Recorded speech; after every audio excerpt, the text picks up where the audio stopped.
Initiative d'Emma Mireille Opa, la caravane du livre et du théâtre suit son cours. Ce 5 décembre, elle a réuni les acteurs culturels et écrivains autour d'un ouvrage intitulé Le Fils de Prélat.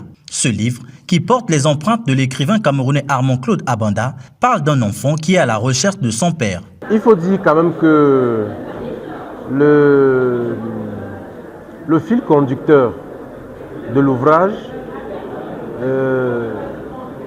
est basé sur la recherche du papa par un enfant. Donc un enfant qui n'a pas de papa, qui n'a jamais vu son père.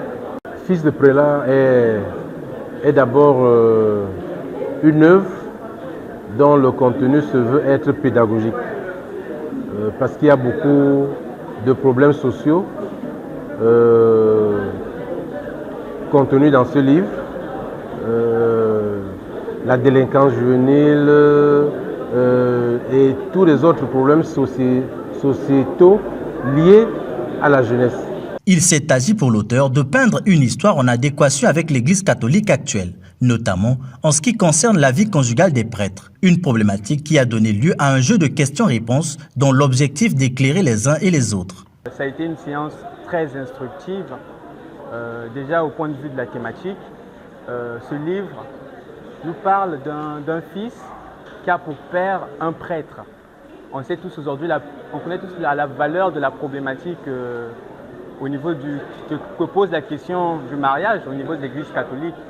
Et pour moi, je dirais qu'à travers cette rencontre littéraire qui s'est déroulée aujourd'hui, on a compris que le prêtre est tout d'abord un homme comme tant d'autres, qu'il a des faiblesses et qu'on ne doit pas toujours considérer le prêtre comme avant, comme ce saint d'autrefois, parce que lui aussi il a des besoins, il a des envies. Et je pense qu'il faudra reconsidérer, qu'on doit reconsidérer cette situation du célibat au niveau de l'Église catholique. C'est vraiment un sujet qui est très glissant. Et l'auteur a repris une autre position selon laquelle il ouvrait la voie. Il ouvrait la voie à ceux qui veulent dire, à ceux qui veulent éclaircir sur des questions qui sont pour l'heure trop sensibles. Voilà. Et du Fils du Prélat, moi j'ai aimé la sensibilité de l'œuvre, cette portée qui est allée au-delà des émotions, où il y a un vécu qui s'allie à une fiction.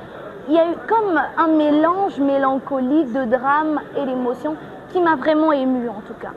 La caravane du livre et du théâtre est une des rares initiatives encore actives pour la promotion de la littérature en République du Congo. Avec l'évolution spectaculaire des technologies de l'information et de la communication, ce programme se conforme au jour le jour malgré quelques difficultés.